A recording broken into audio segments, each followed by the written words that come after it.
Good morning, everyone. My name's Timothy Barkham, and I welcome you here today, this morning.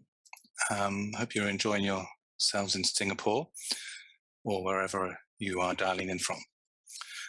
So I'm here today with Dr. Pia Maria Albano, who's from the Philippines, and we're going to talk to you about the Fortitude PCR assay for the SARS coronavirus 2. And I'm going to kick off by talking to you about the development of this assay. And if you can see my slides, which I hope you can, you'll see I say go. Developing Fortitude version 2.1, an RT-PCR test for SARS-CoV. And the whole idea of this word go is to impress on you what life was like about a year and a half ago when the pandemic happened. So I've decided that instead of making traditional slides, I would actually show you all the paperwork and the work that happened and some of the problems we had, as I'm sure everybody else had, because in some ways the problems we have are more interesting than the things that go right. So my name is Timothy Barkham. I'm a medical doctor working at Tan Tock Seng Hospital in Singapore. I've been here since 1999, so almost 22 years. I also work at the National University of Singapore. I came here from London. I trained at St Thomas's Hospital in London and worked at the Hammersmith Hospitals for 2 years before coming here. So there's a conflict of interest statement. I do have interests because I am a named inventor of this assay. I'm going to talk to you a little bit about the development, the routine use, some of the hurdles, a few comparisons, have to mention mutants, and if there is time, maybe a little bit of how we escalated our throughput in the laboratory. So for us, it started, this is a screenshot from my telephone on the 2nd of January 2020. I had a message saying, "How, Tim, how's your holiday? By the way, do you know anything about this virus?" And this came from my friend Masafumi Inoue. Here he is. And standing next to Masafumi is another friend, Sebastian Morastro. And the reason I got this message is because actually I get these messages every few weeks and have been for about 2 decades. Because the three of us work together, always looking out for outbreaks of something, some virus, that we think may pose a threat to our local community here. Maybe a new influenza or some other virus somewhere, in case we need to make a test to equip my hospital. So my answer at that time was, well, there's lots of noise, but no specific diagnostic details. Happy New Year. They didn't take long for us to say, well, we have to start. But of course, it wasn't really a start because we've been working together since the original SARS outbreak in 2003. And everything we've done since then has been to equip Tan Tock Seng Hospital, where I work, with a diagnostic capability to deal with things that come our way. So it was SARS and in fact dengue in 2003. There's a big dengue outbreak during the original SARS outbreak.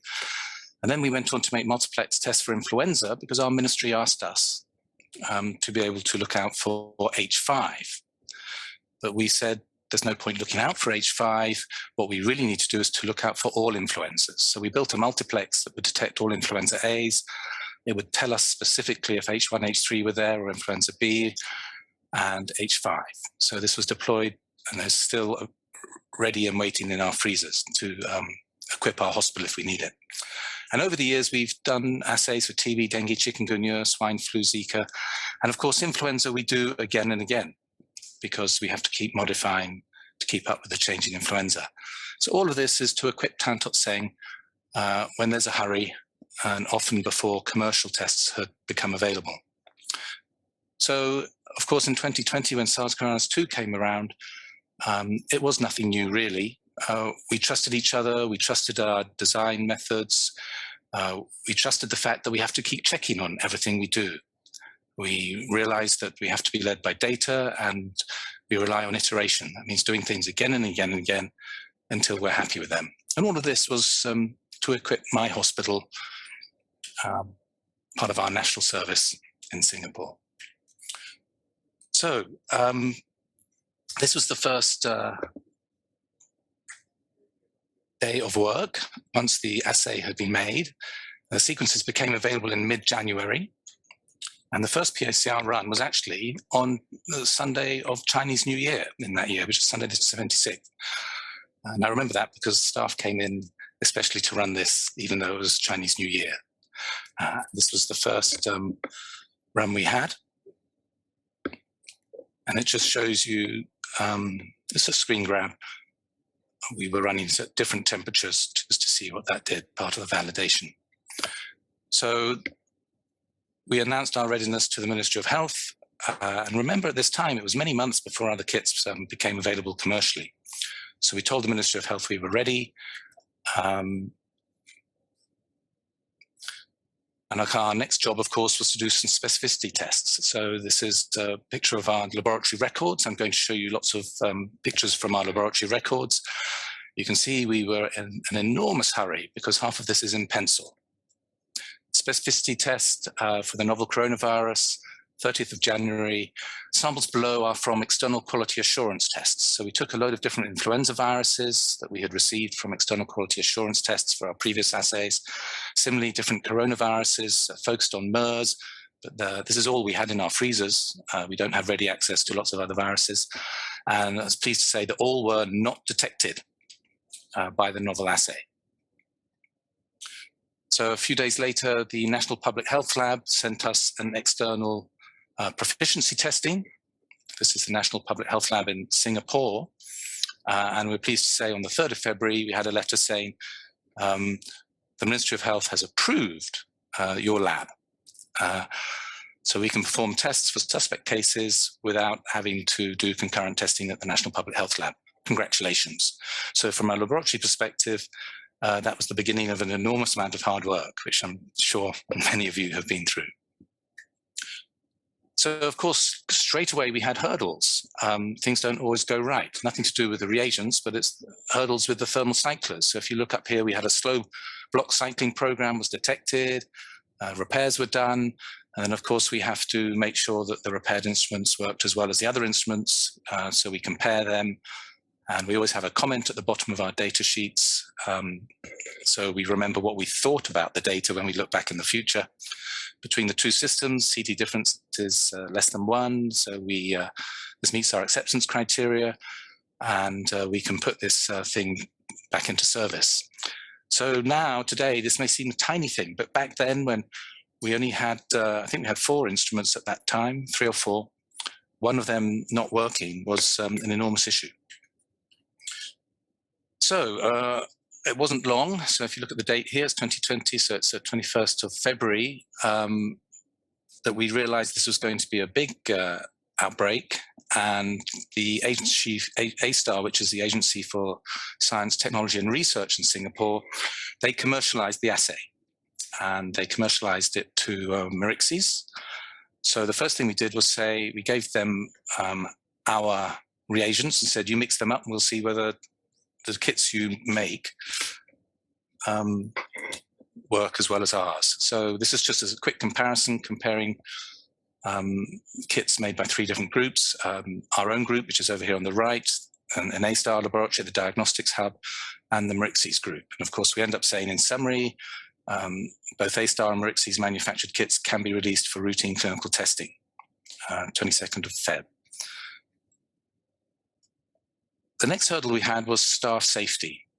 And the problem here is we simply had insufficient biosafety cabinet space to do the work. We had all these samples coming into us. They were all in bags. People were worried about this dangerous virus. And our safety cabinets were just filling up with specimen bags and specimens. And it's very difficult to do the work. We didn't have enough biosafety cabinet space. We didn't have enough staff. We didn't have enough time to process these at a heightened safety level, biosafety level 2+. So the plan was, well, we have to inactivate the samples, because then we can work with them in an open laboratory at biosafety level 2. And that would also mean that the staff don't have to wear that they can wear a normal surgical mask. So this is just showing you data comparing the results after heat treatment. So we had original CT values with no heating. Then we had heating at 65 degrees for 15 minutes and heating at 73 for 5 minutes. And basically the comment was heat treatment improves detection. Interestingly, we got lower CT values observed. So let's just look at a few numbers. So we're looking at the FAM here. That was the coronavirus. The Quasar 705 was the internal control. So we had a CT of 25 without heat. It dropped to 22, so that's stronger. The lower CT value is stronger. And it dropped to 21 with this heat treatment. There were a couple where there wasn't much of a change, but most of them got better. So as far as we were concerned, either of these temperatures is approved for inactivation. But for routine detection, we must repeat with some weaker positives, because most of these are relatively strong. We always start off with things that should be easy, the stronger samples, and then we move on to the weaker ones. So this is the same experiment, but the CT value is a little bit higher now in the mid-30s. And without looking through all this data, it's the same two temperature time comparisons.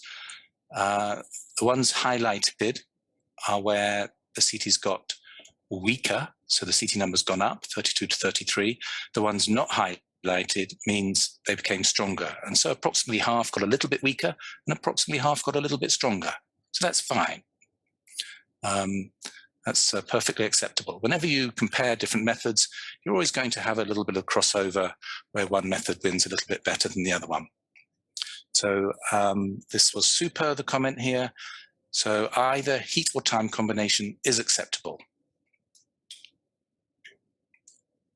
And that then our staff, after heating all of these samples, could just get on and work on them in an open room. It also meant we could put the samples onto an open robot without worrying about the safety. So in March, we were asked to do an audit for the regulatory authorities. So this was an audit of our assay. And by then, A-Star had given it this name called Fortitude. And by then, we'd done almost 9,000 samples in early March. Multiple patients were getting multiple tests because the process in the hospital was that people should not be discharged until they had at least 2 negatives. And of course, people stayed positive for several days, if not longer. So we were having multiple tests on each patient. So almost 9,000 samples from around 6,000 patients. So I'm not going to go through all the detail, but we, of course, keep all the detail of why we end up concluding that in conclusion, the A-Star Fortitude kit showed 100% specificity. All the positives we had were true positives. And the A-Star Fortitude kit gives lower CT values compared with somebody else's N-gene assay. So that's interesting because theoretically, a lot of people feel that the N-gene is a good target because of more transcription. But compared with somebody else's N-gene assay, we were getting stronger results. So there we go. So the first thing is we had A-Star Fortitude Kit 2.0, and that's what we were using at that time. Now, what's the next hurdle? We were desperate for automation.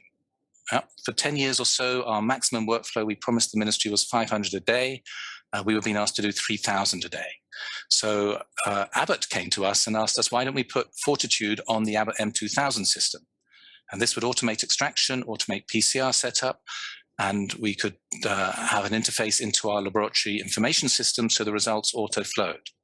All we really had to do was get the company to unlock the instruments, to open them up, and to adjust Fortitude to the volumes required by the instrument.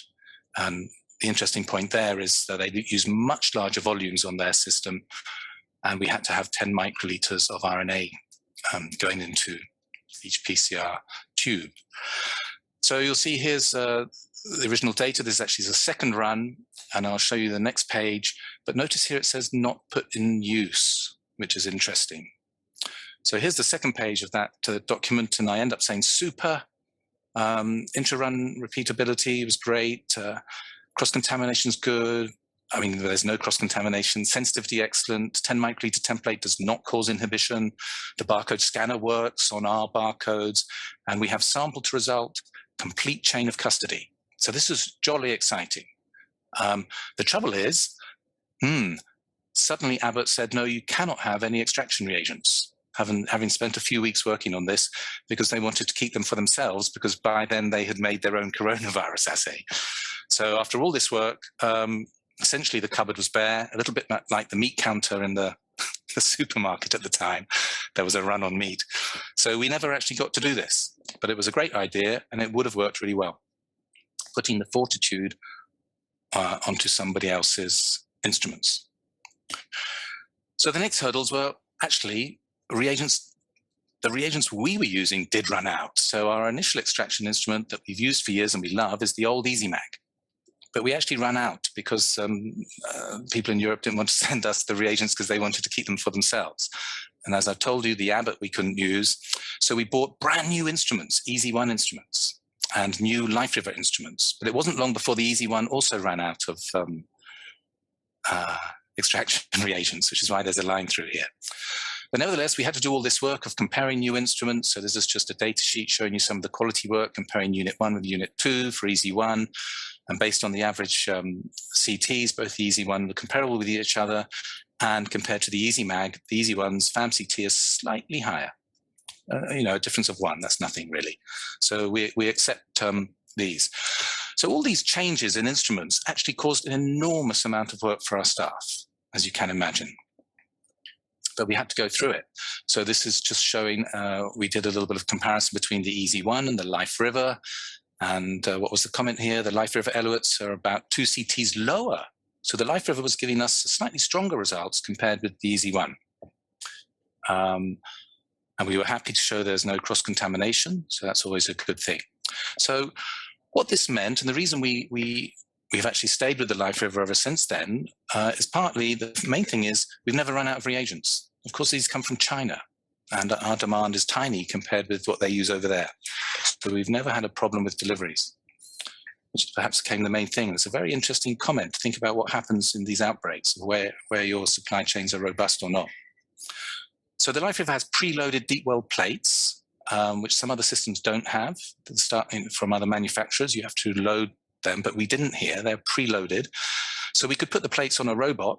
So we bought new robots, Hamilton robots, and they could automatically load the UTM from the tubes into the Deepwell plates, which we then put on the Life River instrument. And when we took them off, we put them back on the Hamilton, and the Hamilton took the RNA out of the Deepwell plates and made the PCR reaction plates, the microtiter plates. That meant, so what did the humans do? Well, we loaded the tubes, we moved the plates between the instruments, we actually had to make the master mix itself, but it was dispensed by the Hamilton into the PCR plates. So this is actually how we managed to get up to 3,000 or more a day, is by introducing robots and using an extraction instrument that could be automated in that way. So mutants, we have to mention mutants. This was terribly exciting and of course has been an ongoing cause of concern. So this is very messy, but let me lead you through it because it's the real sheet from my records. I don't seem to have a date on here, but this is the kit we were using, the Fortitude kit version 2.0. And then there's a new set in this rather messy column. And then there's a version 2.0E, E stands for enhanced. So what we noticed was there were a couple of results which we thought were weaker than we expected them to be. So we retested them and found actually with the new set, the CTs were very different. So let me zoom in on one. First of all, look at this 36.74 here. That's almost exactly the same as this one, 36.41. So that sample didn't have any mutants.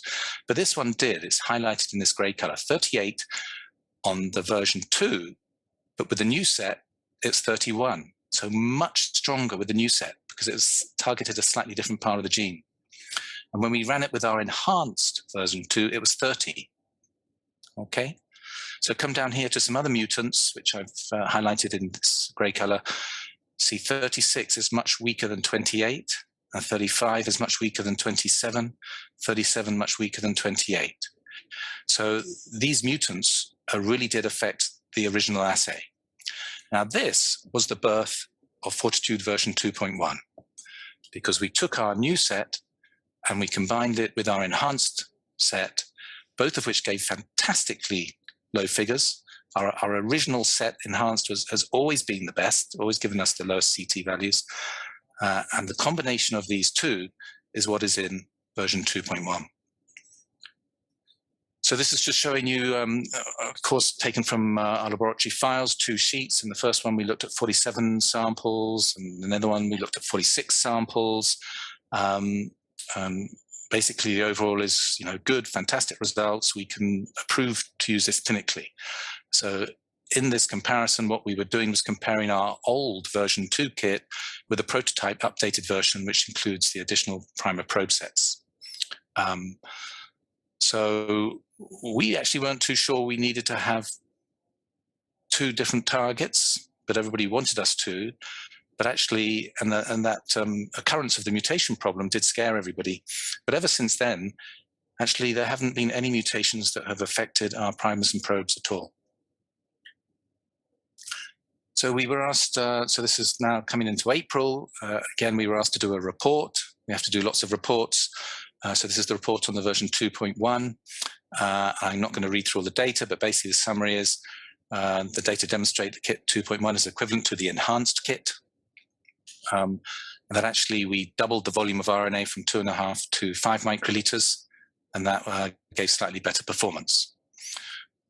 So this was approved, and it has, over time, been shown to be effectively mutation-proof. I should be careful what I say, because another mutation may come along any day, but we keep track, and there are not any mutations. All the known sequences that are put onto the public databases, we don't have any cause for concern. We'll detect them all. So what else did we do? In all this enormous hurry, we were recruiting a lot of staff, new staff. We were really, really worried about contamination at the time because the focus was to detect every known case. So we thought we'd swab in multiple areas of the lab. So look, 6 surfaces here, 6 surfaces there, entire surface somewhere else. We were swabbing the bags the samples came in, swabbing tubes, surfaces of different instruments. And basically they were all, so this is when we were still playing with the Abbott. They were all not detected apart from 2. So actually on the EasyMag, we got a positive result from the lid handle. And actually, we got a positive result, very weak, only 41.4, from the PCR room, a clothes hook where the PPE, the gowns were being hung up. So what did we do about that? Well, based on these findings, remember we were all short of PPE, so we used to change our yellow gowns once a week. So we changed this to changing daily, okay? And we enforced the daily cleaning of the EasyMag vessels. It's interesting that word enforce, because obviously it was already policy to do this cleaning. But just because you have policies, it doesn't mean people are doing it. You've got to realize that, especially managers. Just because you have policies written in documents that are in a file on the wall, doesn't mean your staff are following them. So you have to keep an eye on things. So then we have some expert instruments in the lab. So of course, we'd been waiting to increase our capacity for the reagents. It took ages and ages for them to come. Eventually, some came along. So we used our Fortitude 2 to evaluate the expert, and the expert passed. The supplies were very limited for months, so it didn't really help. So it's just showing you some of the data. I can't see the date. Oh, there's the date. It's in May. And you'll notice that we have approximately 30-odd samples which were positive on the Fortitude 2, and then another 40-odd samples, 30 samples that were negative. And what did the expert do? Well, the expert found most of the positives positive, but there were quite a few that it found negative, so it missed these. So how do we know these are true? Well, you'll see the note here, samples 21 to 30 were from the National Public Health Lab list, so they had double confirmed these were all positive. So I'm not putting this here to do down the expert at all, because if you look at the CT values here, they're all weak, 37, 38, 38. These are all very weak ones. So you'll see my comment at the bottom, very small, so I'll read it out. Out of the first 30 positive samples, the expert missed 6, but note that they all had an original CT of over 35. The samples also had 1 freeze-thaw cycle before tested by the expert. So you'll also notice that of all the negatives, the expert detected 2, which the Fortitude version 2 missed. And look at how weak the CTs are, 42, 41. So I show you this because you always have to be fair when you're doing comparisons, and you mustn't nitpick and just say, hey, it missed 6. Well, those samples have been frozen and thawed again. So if I retested them again on the Fortitude 2, maybe the 2 would also have missed them, I don't know. So the conclusion is, when you're being sensible, that actually these 2 are equivalent. They're doing jolly well, and whenever you compare different PCR systems with samples around the limit of detection, then of course you're going to have hit and miss. And in fact, if you do the same sample 10 times on any one assay with very weak samples, you may have some positive and some negative. Just wanted to point out that at this time, we had a new result category introduced called equivocal. So samples with the results over 37 we called equivocal. So this was partly because the people in the ministry, they didn't really know what PCR was, and they had real trouble understanding and dealing with all these weak results that couldn't always be confirmed by another assay. We're used to running PCR. We know that viral targets deteriorate over time. We were used to that, but they didn't. So we introduced an equivocal range. So then there are 5 pages of results here. This is just the first page. This is getting extra data on the version 2.1, and the summary basically is great, approved for clinical use. And at that time, I don't have a date on here, but Singapore was sending coronavirus test kits, Fortitude kits, off to China. This is what we call test diplomacy. When you consider the size of China and how much manufacturing capability they have, this made us chuckle. So here it is. There's A-Star, MIRXES. We're all flying the Singapore flag. Everybody was happy to see that. So when you're terribly busy in times like that, it's good to have something to chuckle about. So for those who are interested, a little bit more sort of data, this was just comparing 2.5 versus 5 microliters. So the 5 microliters is in the blue, and the 2.5 microliters is in this orange color. This is the FAM, this is the hex, and this is the internal control. So here's the CT on the y-axis, and we'll see that the 5 microliters consistently gives a slightly stronger signal for the coronavirus. Okay. So if you look at the product insert for kit 2.1, you'll see that they claim the limit of detection is somewhere around 5 to 10 copies per reaction. There's a lot of other information there, but that's produced by them, not me. So this is some of the data done by my friend, Dr. Massa. So every time MIRXES were doing things, we were doing our own tests just to double check on them. They're fantastic people. We had never met them before, so of course we wanted to check everything. And this is just showing that, interestingly, using a synthetic SARS control, which was from Swiss Biosciences, theoretically, if you look at these dilutions, the 10 to the 0 dilution, then there should be somewhere between 0 and 9 or 10 copies. We were still detecting the CT value of 36-ish. So who knows? Are we detecting down to 1 or 2 copies? Possible, because at 36, that means we still have room for detecting at weakest after a few more cycles. But notice this is the FAM. If you do exactly the same samples on the hex, and you go down to the 10 to the 0 dilution, and we did them in duplicate, one of them we detected, one we did not. So again, when you're running your clinical work or you're doing comparative work, you've got to remember that if you're running samples with CT values, in my view, above 35, it does become, a little bit hit and miss. By chance, how much RNA happens to be in that aliquot that you pick out of the RNA tube, it can affect whether you detect stuff or not. So we then had a CAP external proficiency survey which came through, and they were all not detected, which we thought was a bit odd. And then, of course, they wrote and said, well, they should have been detected. But of course, what happened was the naughty CAP people hadn't sent the right genomic targets. And a little bit arrogant, in my view, the gene targets they specify here did not include the part of the genes that we target with our assay. So going forward, the proficiency testing material will be whole genes. So, when things go wrong, you have to just stop for a minute and think, hold on, what's happening here? Because we were a little bit worried as to why this was happening. But of course, it wasn't our problem, it was CAP's problem. And of course, on all the subsequent CAP external quality assurances, everything was good. So later on in September, another report had to be done on version 2.1. We don't want to go through all the details here, but just to point out one thing: detection of 100%, 44 samples of strong samples that were above the claimed limit of detection. And when we took some weaker samples, so we always try and distinguish our work. If people show you data and they don't tell you the CT values, then you always have to say, well, I'm not sure I trust you. Because if they don't show you the CT values, they could just be doing comparisons using only strong samples. And that's very misleading. So we missed, for ones with much weaker samples, we missed 1 out of the 21. But again, this had had an additional freeze-thaw cycle. So as far as I'm concerned, that's perfectly fine. It's no surprise. So interestingly, actually, the main point of this slide is to point out that the kit version 2.1 shows 100% detection in silico. So this is from computer analysis of all known sequences filed on this global database. Okay, and we continue to do this. And the authorities in Singapore require us to keep doing this.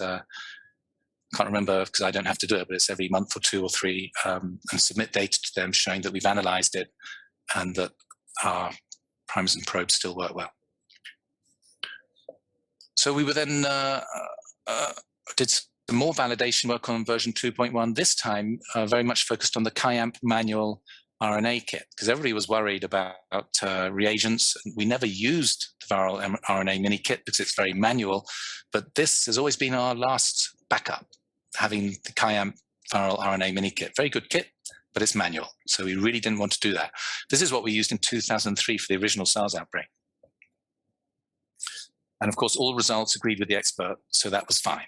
So of course, as you would expect, it works well with RNA extracted with this QIAGEN kit. So in November, we had to do one last large clinical evaluation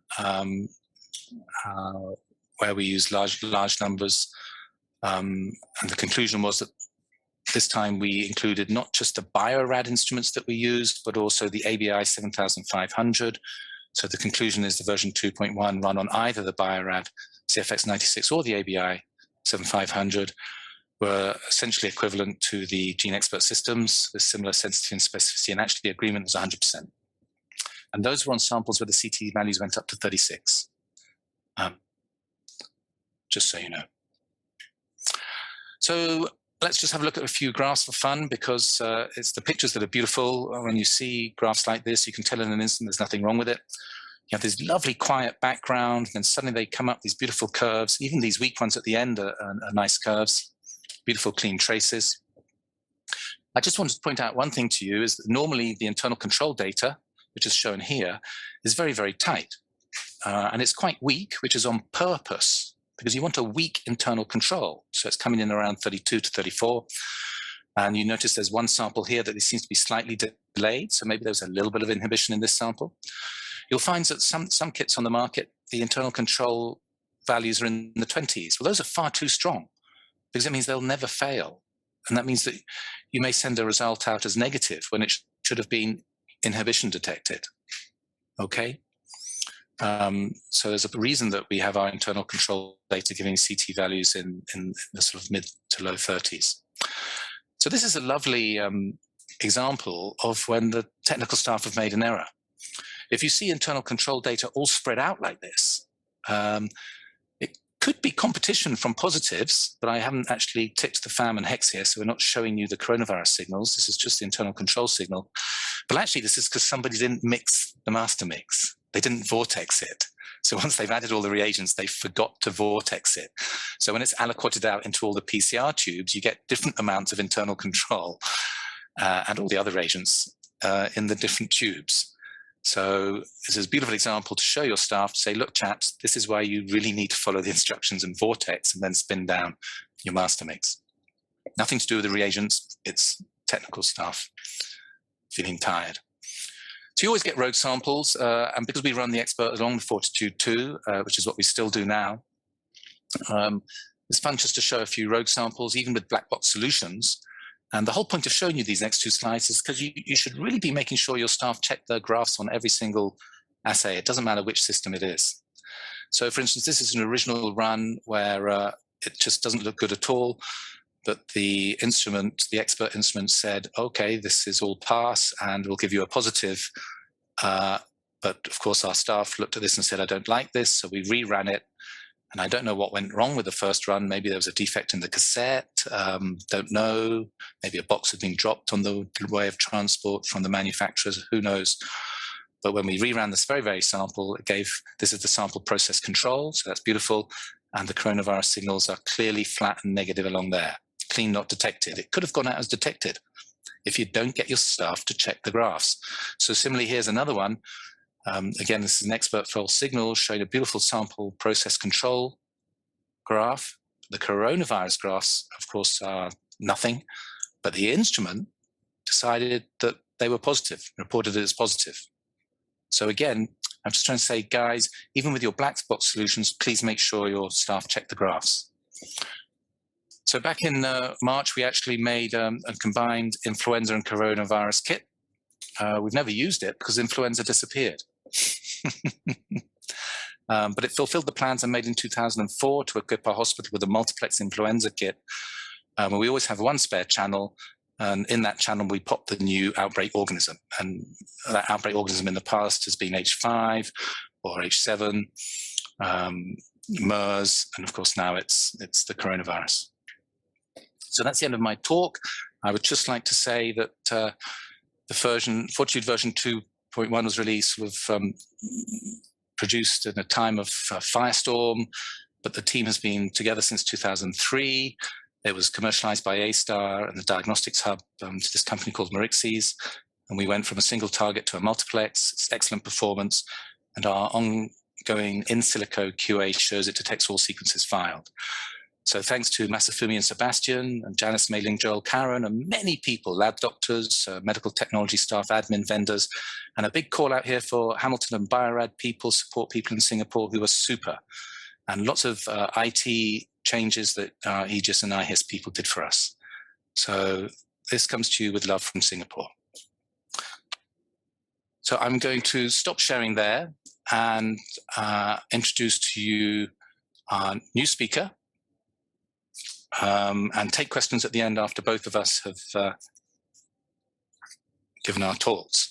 So this is Dr. Pia Marie Albano, who's from the Philippines, and she's from the University of Santo Tomas, and she's a PhD doctor, and she serves as a member of the advisory board of her university hospital's biobanking facility, the Biosafety Committee, and she's on the Medical Technology Specialty Board of the Philippine Association of Medical Technologists, and she's in the International Federation of Biomedical Laboratory Science Scientific Network of Experts. It's obviously very active. And her research interests are not just to do with infection. They include molecular biomarkers of cancer and understanding the role of infectious diseases in cancer development, which is, of course, a very, very big thing. And she has managed several government-funded clinical research projects that required strong collaboration with lots of people in different parts of the country, which is terribly important to collaborate with people. And prior to leading her own project, she was part of a research group that developed high-throughput assays for the detection of antibodies and nucleic acids in infection-driven cancers. And of course, in response to the coronavirus pandemic, she expanded her work to COVID-19. So welcome, Dr. Albano. Please share your screen.